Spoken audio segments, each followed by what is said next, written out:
Yeah, they got the rug pulled under them. Kelly, let's see your answer for what was your best three college football playoff matchups since we've been in this in the CFB era. Yeah, and I like some of the games you guys mentioned, especially last year's game where you got oh man, that whole Ohio State game that was great. I mean the Michigan game that was great. But my games I had a 2015 Rose Bowl semifinal between Oregon and Florida State. You got Marcus Yes, Mariota sir. going up against Jameis Winston. A Mm-hmm. big game for the Pac-12, I must say. It was very memorable. Yeah. Yeah.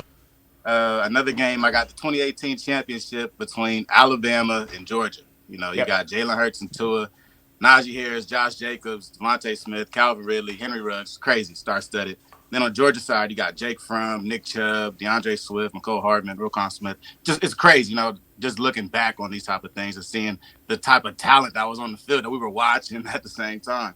And then my last one was the 2020 championship with LSU. I think somebody mentioned it, the playoff game. LSU and Clemson, man, that was crazy. Trevor Lawrence versus Joe Burrow, talking about Jamar Chase and Jay Jettas down there, each going for 1,500 plus receiving, something we probably won't ever see again. So those are my three. Let me ask y'all this though: if the switch doesn't happen between Jalen and Tua, is it still top three in y'all's opinion? No, I Like think if that whole thing never went down Georgia between runs away with it if they don't switch Right. quarterbacks. I think that Right. Saban did what he's gonna do and always make the good decision, regardless of whatever the reaction is out of his player, whether it be quarterback, whether it be corner, whether it be running back, whatever. I think that, like he said, if he doesn't take the guy that had the much more experience of being under center, having the playbook in and doing the things where he felt, you know what, I'm gonna go with the guy that has the experience, especially in the situation. I think that I agree with Blue. I think that if he doesn't make the quarterback change, it doesn't have the same outcome. Well, because if you look back on that season, when you look at Alabama, they were kind of rolling and they hit that Iron Bowl. And Auburn and Kevin Steele kind of laid out that blueprint on how to stop Jalen Hurts. And that's how Auburn pulled out that game. Georgia beats a beat up Auburn team in the SEC championship. And then you give Kirby Smart 3-4 weeks to game plan after getting the film on how to slow down Jalen Hurts.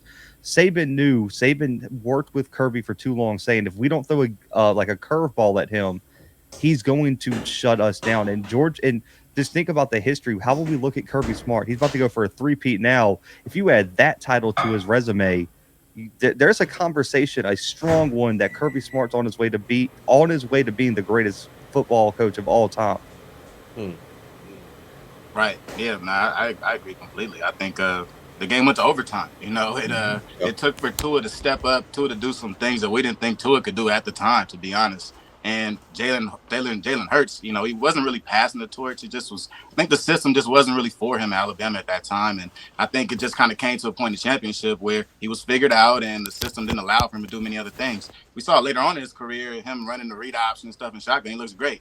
But his time in Alabama, though, definitely was running out. He was used a little differently. And I think that if you didn't have two in that game, it might get ugly, quite honestly. I mean, Jalen Hurts only had like 3 completions at the time. So that was the way to go. Had to be. Question: I'm trying to remember back that far. Were they